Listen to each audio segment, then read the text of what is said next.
A shard of silence cut through the crowded restaurant the moment she realized the man she had been waiting for, a stranger she had agreed to meet through a Christmas blind date app, wasn't just late. He was never coming. Mara's breath stalled as she watched the waiter remove the second wineglass from her table out of polite assumption, his soft apology barely audible over the chatter of holiday diners. It felt like someone had reached inside her chest and twisted something fragile. She had spent the past 2 Decembers alone, each one heavier than the last, and this year she had promised herself she would try again. But the empty chair across from her mocked that promise. The world outside the tall glass windows looked festive with garlands wrapped around the railings and families laughing in the soft winter daylight, yet inside her, everything dimmed into a quiet ache that made her fingers tremble. If you're part of this kindness journey, and you believe in hope, compassion, and second chances, take a moment to like, comment, share, and subscribe, because stories like this remind us we're never as alone as we think. Mara tried to sit still, tried not to crumble, but humiliation pressed against her throat. Why had she let herself hope? Her past had taught her better than that. She had grown up learning to expect abandonment, her mother drifting through their home like a ghost wrapped in her own heartbreak, her father disappearing after one argument too many, and Mara had survived it by pretending she didn't need anyone. But Christmas had a way of thawing old wounds. The lights, the songs, the smell of cinnamon drifting through every shop, they whispered possibilities she knew she shouldn't trust. Even now, as the golden bulb strung around the ceiling flickered softly, she felt foolish for wearing her emerald dress, foolish for brushing her hair twice, foolish for letting her heart believe that maybe someone out there wanted her. The table beside her erupted in laughter, and Mara looked down at her hands so no one would see the gloss of tears forming in her eyes. She wished she could slip out quietly, vanish before her disappointment became visible to the room. She had rehearsed excuses for leaving, maybe she had somewhere else to be, maybe an emergency had come up, maybe she simply didn't care, but every option sounded like defeat. She could already picture her friends asking how the date went, already hear herself trying to make them laugh with a self-deprecating story so they wouldn't see the truth, that she was tired of being the woman people walked away from. She inhaled deeply, steadying herself, but her breath hitched when she lifted her gaze. Across the room, a little girl in a bright red holiday dress had turned toward her. The child's golden curls framed a face full of curiosity and wonder, the kind of expression that carried no judgment, only innocence. She seemed to glow against the warm lights behind her, her smile soft and fearless. And beside her, a woman, perhaps her mother, was tying a white bow around the girl's waist. The pair looked like they belonged on a Christmas card, wrapped in warmth and closeness. Mara forced herself to look away. The sight pressed against her ribs in a painful contrast to her own solitude. She reached for her purse, ready to stand before emotion betrayed her, when a sudden shift in the room caught her attention. The child was walking toward her. She moved with little determined steps, her smile widening as though she had discovered something wonderful at Mara's lonely table. Mara's pulse quickened, a confused flutter running through her. Children didn't usually approach strangers in restaurants, and Mara had no idea how to respond. She sat frozen as the child stopped right beside her, resting tiny hands on the edge of the table like she was stepping into a moment she didn't fully understand but felt drawn to anyway.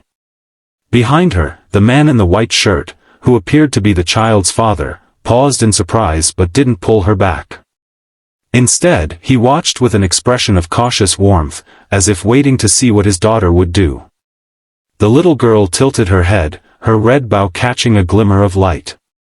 Her eyes were bright with the kind of bravery only children possessed. In that soft yet confident voice children used when asking big questions, she looked up at Mara and asked if they could join her. Time hesitated. The entire world seemed to shrink to the small circle of space around their table. Mara felt something inside her chest shift, a gentle crack in the ice she had kept there for too long. She opened her mouth to speak but emotion nearly overtook her. It wasn't the child's question alone.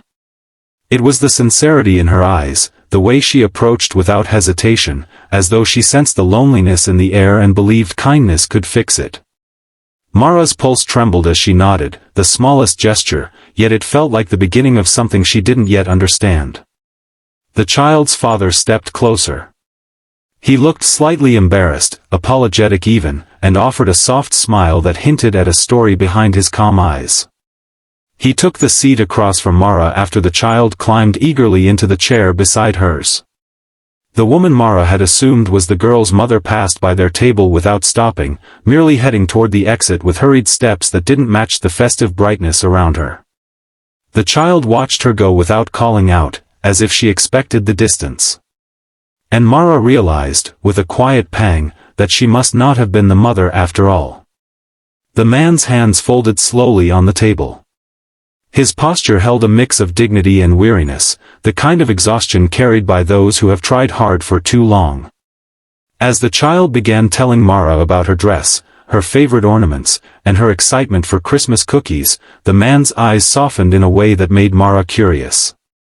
There was tenderness there, but also a shadow. A story. A struggle he didn't speak of. The sunlight warmed the room, streaking across the table like a blessing.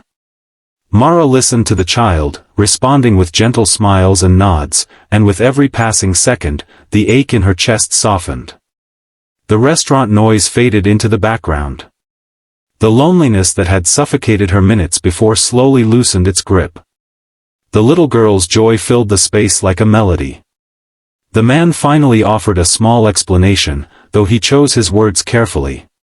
He shared that Christmas had been difficult for them lately.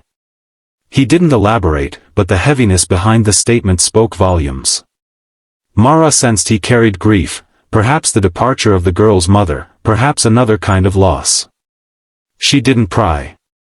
Instead she allowed the moment to hold them gently, three strangers connected not by circumstance but by quiet need. The hours drifted by until daylight dipped into the early glow of evening, and the restaurant's lights shone like soft stars overhead.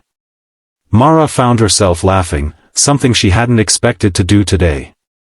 The man's presence grew comforting. He listened when she spoke, truly listened, without judgment or impatience. He seemed to understand the language of broken hearts, the way silence often hid truths that felt too heavy to carry alone. His daughter leaned against Mara's arm by the end, comfortable in her innocence, unaware that she had altered the course of someone's day with one simple question. The moment the dessert plates were cleared, the little girl asked if Mara could join them for their Christmas tradition of walking along the waterfront to watch the lights reflect across the water. The father seemed surprised by the request, but he didn't discourage it. Mara hesitated for a breath, then agreed, not because she expected anything from it, but because her heart felt lighter than it had in a long time. Before the ending, viewers, please take a moment to comment below. Share your thoughts or your own story of an unexpected kindness. And if this journey touched your heart, remember to support the story through likes, shares, and subscriptions. It helps kindness travel further than we ever imagine. They stepped into the cool evening air together, the little girl skipping between them, her laughter rising like a small lantern into the night. As they reached the waterfront, the reflections shimmered like falling stars across the water's surface. Mara paused, feeling the world stretch wide and full of possibility before her. The child took Mara's hand without a second thought, squeezing it with trust, and the man stood close enough for Mara to feel a sense of belonging she hadn't known she still yearned for. For the first time in years, she didn't feel like she was watching life pass from behind glass. She was in it, breathing, healing, beginning again. And as the lights danced across their faces, Mara realized that sometimes the most beautiful turns in life aren't planned. They arrive quietly, gently, in the form of a child's smile and the courage to accept unexpected kindness.